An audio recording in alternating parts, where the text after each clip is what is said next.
Hey everyone, welcome to Judging for the Win. I'm Dave, and this is my daily ruling. Today's question was submitted by a viewer. Thanks to ServBot40 for this one. Amy controls Firebelly Changeling.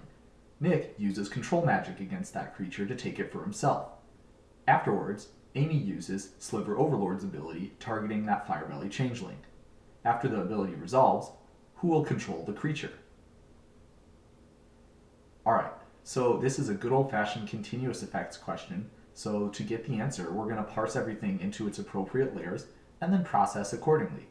So in layer 2, it looks like we have two control changing effects that both want to change which player controls Firebelly Changeling. So there's no dependencies here, and that means that we can apply them in timestamp order.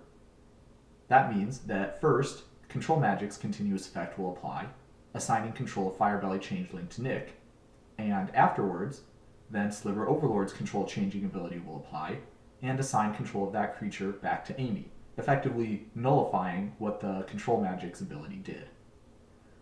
One other advanced note that I wanted to put out here, you might be curious as to how Firebelly Changeling can be affected by the Sliver gain control ability in layer 2 when it doesn't actually turn into being a Sliver until layer 5 when Changeling kicks in.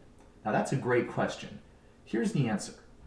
This rule here tells us that any continuous effect that comes from a resolving spell or ability that changes control of an object, the permanents that that ability applies to are determined only once, when that spell or ability resolves.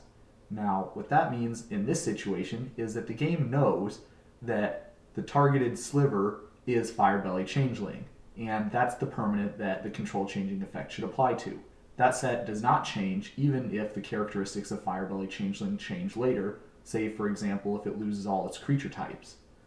Another interesting thing to know is that auras kind of have the same sort of a trick built in. Basically, in the rules, the word enchanted is keyed to mean whatever permanent this aura happens to be attached to. And that means if you had, say, a control magic that was attached to a Mutavault, the Mutavault, as long as it was still a creature, would be affected by the control magic's ability, even though, again, the control magic says enchanted creature and applies in layer 2 before the type changing effect makes Mutavault into a creature. So a lot of really heavy rules stuff that makes things work exactly how you think they should going on under the hood there. Thanks for the great question, ServBot. And that's all I have for you today. How did you do? Join me again tomorrow for another daily ruling, but until then, I hope you have a great day.